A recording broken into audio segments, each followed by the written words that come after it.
All right. So I know nothing about this, like literally zero about this video, like beyond nothing. And it was sent to me this stream. So it's judge dismissed Valve's defense. Now Steam is different. One day ago, it's number 15 on trending, and I have no idea what this is about. So let's discover together. For Valve, the 20th of October 2024 was not just any old day in court. That's because US Mr. M7MD30, thank you for the gifted sub, my dude. I appreciate you. District Judge John H. Chun on that day dismisses Also Mohammed, I do know that, but an appeal from Valve. It's an appeal, though, that impacts not just a single case. No, it impacts up to tens of thousands of cases in a situation that for Valve could get extremely expensive. The upshot of this is that just 1 month later, Valve updated the Steam subscriber agreement for everyone outside of the UK, EU, Australia, New Zealand, and Quebec. And that means that, yes, Quebec, it's not a part of Canada, let's be honest. it hits almost all of North America, which is their highest value per customer market. Now, the Steam subscriber agreement is important. It's the thing that you let me listen to that market. Now, which is their highest value per customer market. Now, the Steam subscriber agreement What is everyone outside of the UK, EU, Australia, New Zealand, and Quebec. And that means that, yes, it hits almost all of North America, which is their highest value per customer market. Now, the Steam subscriber agreement is important. It's the thing that you sign to have a Steam. Mohammed 3 coming weeks in. until Black Ops 6. Let's go. It is 3. Nah, it's a little bit more than 3 weeks. 3 weeks and a day. Steam account. Thanks. And in signing that document, you I agree appreciate the that sub, you do dude. not own the contents of your Steam library. That's what that does. You agree that you are licensing access to games through an account that is provided by Valve. And this change resulted in loads of you watching today's video getting a pop-up announcing the new terms. Now, on face value, there are massive wins here for the consumer. There's no more forced arbitration clause, which is amazing. There's no waiving of your right to join a class action lawsuit. Those are really good changes. Okay. But they're actually not the full story. When you look deeper, there is so much more. Tens of thousands of So I'm assuming that this is not going to be a good thing. cases, absolutely gargantuan amounts of money on the line, and particularly for Valve, one line that is targeted to get around that judge's ruling, and another line that, well, basically says, get on board or lose your Steam account. Do bear in mind, though, we are not lawyers. This is just our assessment of the situation. First, I've got to cover facts about the Steam subscriber agreement. This is the foundation of this entire story. The old agreement had you agree to settle any disputes via third-party arbitration and waive your rights to join a class action lawsuit. Those things have been removed along with some cost and fee shifting provisions. Now, arbitration is something that big companies do because by default, it's to their advantage. And the TLDR is that rather than have a long back and forth with a court and appeals processes and all of that stuff that can take years, both sides instead agree to pay for a neutral third party, often that'll be a retired judge, to look at the case. And then both sides agree that they'll just go along with whatever that arbitrator suggests. And the idea here is that it's faster, it can be a bit cheaper. And on top of that, yeah, I was going to say cheaper. You don't have to go like in depth with lawyers for really, really long periods of time because we all know that lawyers will do that just to get money out of your pockets. But most importantly, the company gets to solve this via arbitration instead of an open court. Because if it happens in an open court or in any way that could create legal precedent, that's obviously bad for the company. This is a good point. They don't want to have documents being examined by the public. They don't want to have legal precedent for video games. That's a good point. And on top of that, they don't want it to be in the public that they did something wrong if they did. And if a decision goes against their core business, that could bite them in the arse later. But good point. Compared to most similar clauses, Valve's is benevolent. And where today's case becomes fascinating is Valve's benevolence actually hurting them. You see, they say that they will even cover legal fees regarding the arbitration for both sides as long as the payout, the final decision, is under 10 grand. So even if they were to win and you were to lose, assuming it's under 10 grand, they'll cover the fee. That is going to absolutely make all the difference, and it's the foundation of today's story. Now, the new Okay, so if you go into one of these settlements with them, and either way, the decision is 10 grand one way or another, the other, they will pay for the legal fees. The Okay. agreement, of course, lets you take them to court, and because they're located in Bellevue, that will be a Washington court. The provisions like covering the legal fees are gone, and yes, you can join a class action if you want. You might be thinking then, why would Valve do this? On face value, it's a head scratcher, but when you go into the detail, oh no, this is absolutely in Valve's interest, and that's because they've just found themselves under a lot of legal attack. And as I said at the top of the video, a judge just dismissed one of their biggest rebuttals. And what we So they're under a legal attack already, and they're trying to do this to make something go wrong with it, and a judge did not side with them. Cellular.games is also in both our interests. Over there, we publish Loading Screen every day. You can even get it in your email. And, well, the most recent editions have been going into Blizzard's dirty laundry, which is fascinating, learning about cancelled games, the sorts of things that went on internally. And over there, what we do with Loading Screen, which you get every weekday, is we sift through all of the news this industry produces. We then bring it together, we put it in context, and we keep you in the loop, all free from algorithms and ads. Plus, of course, over there, you also get our videos ad-free, you get our research reports before, of course, I even see them, and in joining our community... Oh, you're making money, my mission, friend. Our team. So, that's what's going on over there. Let's then talk about Especially Valve, subscription. It's got to be subscription. To state the obvious, Valve is a business. They are a business that I like. I love their games. I buy games on Steam if I can, in full knowledge From what I Steam understand, people enjoy Steam as a publisher and Steam as a company for their games. I really don't see many people going against Steam very often, if ever. Agreement That wasn't always the case, though. There was a time when everyone hated Steam. contains. The contributions to Linux gaming, handheld gaming, and VR are all incredible, yet a business is a business, and all changes have motivation. This one kicks off in 2022, where we saw Willfire Games sue Valve, alleging anti-competitive behavior. You see, technically, you cannot sell Steam keys cheaper than you do on Steam elsewhere. And it's very obvious why. A developer or a publisher generating Steam keys for free, then selling those keys on another store Oh, yeah, that makes Valve will sense. get zero cut, but then still using Steam to distribute the game, well, that's obviously unfair, and I do not think Valve should, under any circumstances, have to do that. And with that, you'd think that it's case closed, that they really don't have an argument.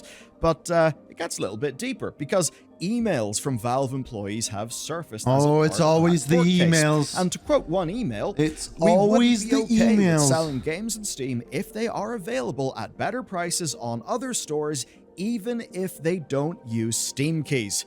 And that is what really kicked things into high gear. Going through Yeah, the internet, okay. most people think It's it is always only the Steam emails. keys, but these emails basically go against that. And there are more emails within the court case presented as evidence that back up the argument that it's not just the Steam keys. That then reinforces the anti-competition argument that essentially says that Valve is leveraging its dominant position in the market to reduce competition by enforcing price parity. And that means that, yes, you can go and sell your game elsewhere for cheaper, but if you do, Valve can just delist your game. And the bit where it matters for competition is that if Valve has got a dominant market position, it's then not viable to not publish your game on Steam, meaning that it's an antitrust. So in other words, this actually does make sense. So to put it super simply, most people buy games on Steam. We know this. So most people are buying their games on Steam. So if you're releasing a game, you want to have it on Steam. And from what I understand, releasing your game on Steam is a good thing.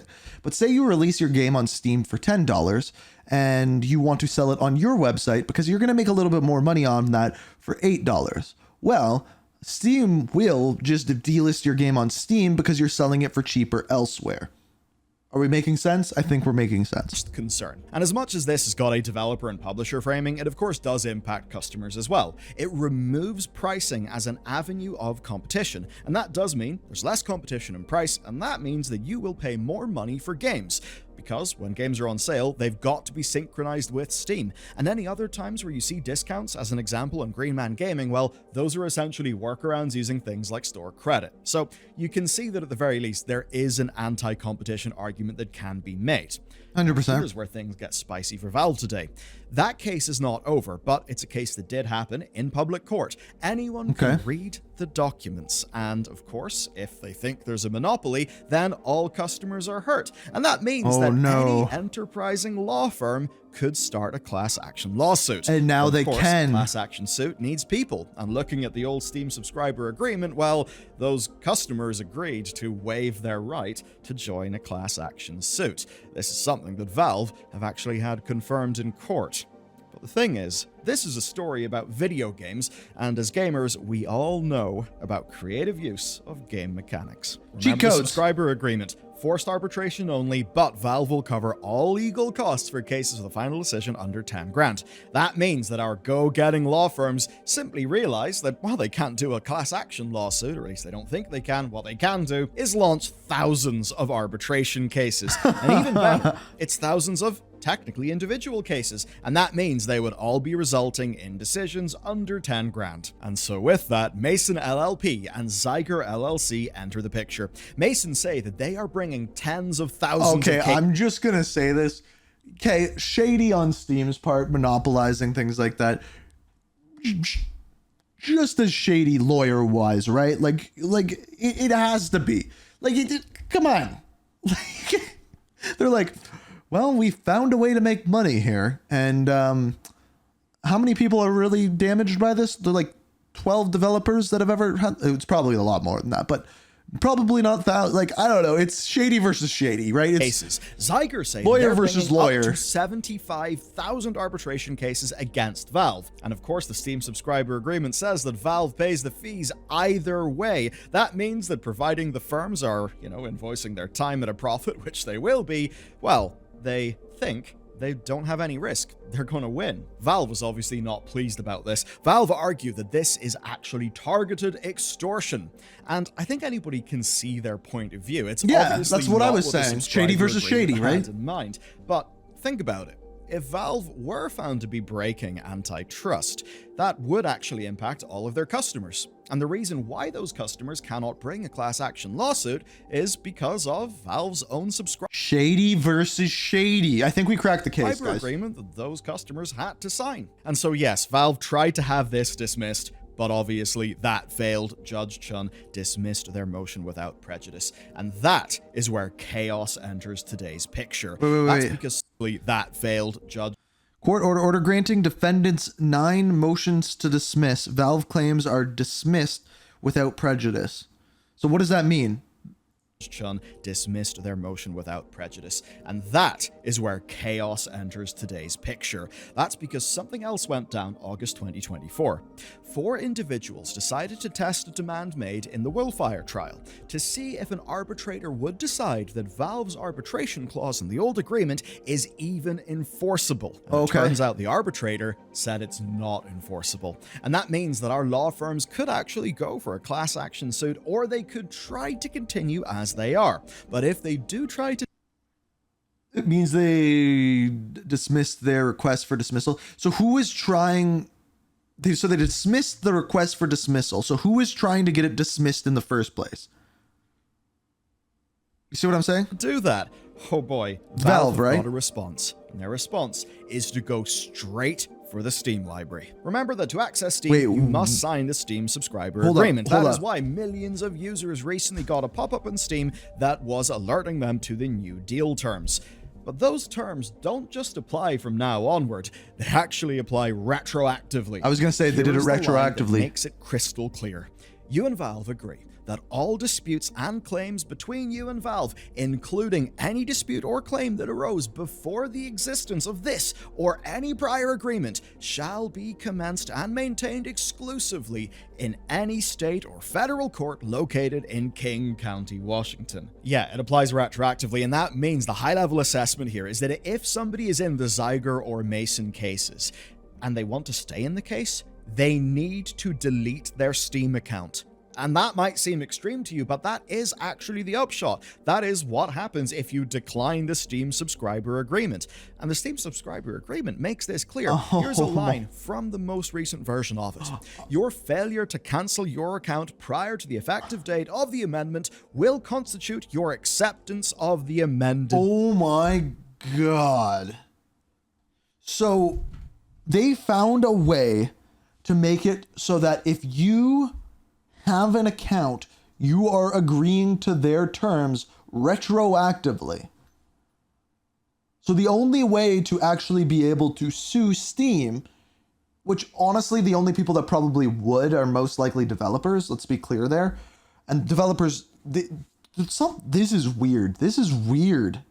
Terms. And that is the bit that for Valve is just a stroke of genius. So many people in these cases will have just continued on with their Steam account. And in accepted the doing so, agreement. They've made it impossible, at least per the letter of the subscriber agreement, to continue in those arbitration cases. And going through a story like this, I totally get why legal dramas like Suits exist. It's so spicy. That means that for Zyger, they're up to 75,000 cases. Well, that is just going to utterly evaporate. Number one, by accident, from people just continuing to use Steam, and also from people who actually did read the agreement and realized, well, I could continue this, but you know what? Okay, let me ask you a question. Do any of you ever read any of those agreements when they pop up? No. Like, I guarantee you, not a single person watching this does.